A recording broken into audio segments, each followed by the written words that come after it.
বাড়িতে যখন গেস্ট চলে আসে আর ঘরে যখন কোনো কিছুই না থাকে তখন মাত্র 2 পিস মাছ এবং একটা আলু দিয়ে এই রেসিপিটি আপনার সম্মান বাঁচাতে পারে। এতে যেমন ক্রিস্পি আর প্রতিটা কামড়েই মাছের স্বাদ। নমস্কার, আমি নীলিমা, আপনারা দেখছেন এনপি টেস্টি ফুড। তো চলুন বন্ধুরা, আজকের রেসিপিটি দেখে নেওয়া যাক।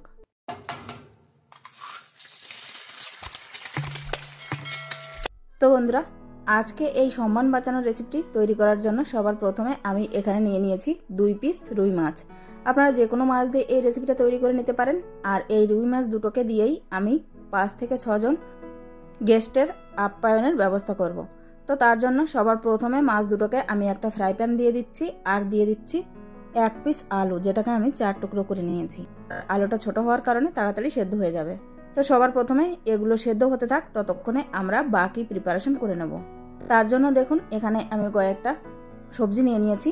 একটা মিডিয়াম সাইজের পেঁয়াজ নিয়ে নিয়েছি আর 3 থেকে 4টে বিনস নিয়ে নিয়েছি, একটু আদা, 4 থেকে 5 কোয়া রসুন, 4-5টা কাঁচা লঙ্কা, অল্প একটু গাজর এবং অল্প একটু ক্যাপসিকাম।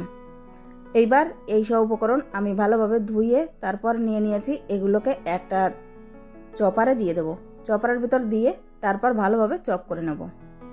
আমার কাছে এই সবজিগুলো ছিল তাই দিয়ে দিয়েছি। আর এই সবজিগুলো যদি আপনাদের কাছে না থাকে তাহলে কাঁচা লঙ্কা, আদা, রসুন দিলেই হবে। আর যদি 1-2 আইটেম থাকে এই সবজিগুলোর ভেতর থেকে, সেটা দিলেও চলবে। তো এই সবগুলো আমি চপারের ভেতর দিয়ে একটু চপ করে নেব। এটাতে কিন্তু অনেকটাই কাজ এগিয়ে দেয়।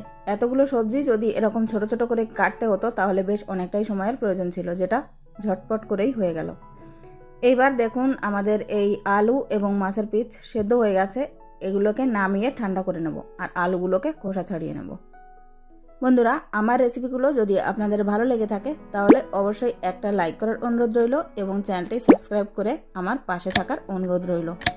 তো দেখুন, এখানে আমি আলুগুলোকে একটু খোসা ছাড়িয়ে নিয়েছি আর এই আলুগুলোকে এবার আমি একটু গ্রেটার দিয়ে গ্রেট করে নেব। গ্রেট করে নেওয়ার ফলে এর ভেতরে কোনো বড় প্রকারের লাম্পস থাকবে না আর যে মাছগুলো ছিল সেই মাছের কাঁটাটা ছাড়িয়ে নেব। তো দেখুন, এখানে আলু এবং মাছ আমাদের রেডি। এরপর যে সবজিগুলো আমরা চপ করে নিয়েছিলাম সেগুলো দিয়ে দিলাম আর দিয়ে দিচ্ছি কিছুটা পরিমাণ ধনেপাতা। মশলার ভেতরে দিচ্ছি 1/2 চামচ পরিমাণ জিরে গুঁড়ো, দিয়ে দিলাম অল্প একটু লাল লঙ্কার পাউডার, 1/2 চামচ ধনে গুঁড়ো এবং 1/2 চামচের মতো দিয়েছি গোলমরিচের পাউডার।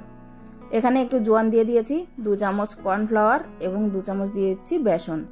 যে কোনো একটা দিলেও হবে, সেক্ষেত্রে পরিমাণটা একটু বাড়িয়ে নিতে হবে। এইবার এই সব উপকরণ একটু মিলিয়ে নেব। আমি এখানে লবণ এবং হলুদটা দিতে ভুলে গিয়েছিলাম, তাই লবণ আর হলুদটা দিয়ে দিলাম। এরপর সব কিছুকে একসাথে মেখে নিতে হবে আর যদি জলের প্রয়োজন মনে হয় তাহলে খুবই সামান্য পরিমাণ জল দিয়ে দিতে হবে। তারপর এই সব উপকরণ মেখে একটা পকোড়ার ব্যাটারের মতো তৈরি করে নিতে হবে।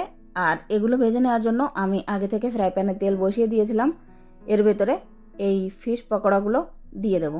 তারপর এপিট ওপিট লাল করে ভেজে তুলে নিতে হবে। বন্ধুরা, হঠাৎ করে যদি এরকম কোনো গেস্ট চলে আসে তাহলে কিন্তু এই রেসিপিটা সত্যিই আপনার সম্মান রক্ষা করতে পারে। একটুখানি বুদ্ধি ব্যবহার করে যদি এভাবে পকোড়া তৈরি করে সবাইকে দেওয়া যায়, এই পকোড়াগুলো খেতে তো এতটাই টেস্টি, মজাদার এবং মুচমুচে হয় যে আপনার প্রশংসা হতে বাধ্য। এরপর এই পকোড়াগুলো আমি একটা প্লেটে নামিয়ে নিয়েছি। উপর থেকে দিয়ে দিচ্ছি একটু চাট মশলা আর কিছুটা পেঁয়াজ, কাঁচা লঙ্কা এবং লেবু দিয়ে সার্ভ করে নিয়েছি। তো বন্ধুরা, আজকে ঝটপট এই ফিশ পকোড়া রেসিপিটি যদি আপনাদের ভালো লেগে থাকে তাহলে অবশ্যই একটা লাইক করার অনুরোধ রইল।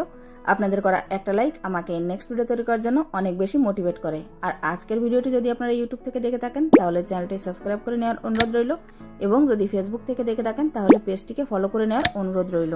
আর যারা অলরেডি সাবস্ক্রাইব করে দিয়েছেন তাদেরকে জানাই অসংখ্য ধন্যবাদ। এভাবেই আমার পাশে থাকবেন।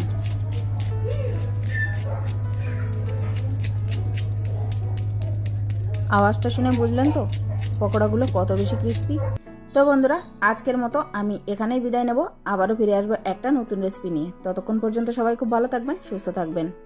এতক্ষণ পর্যন্ত ধৈর্য ধরে ভিডিওটি শেষ পর্যন্ত দেখার জন্য আপনাদের সবাইকে অনেক অনেক ধন্যবাদ। নমস্কার।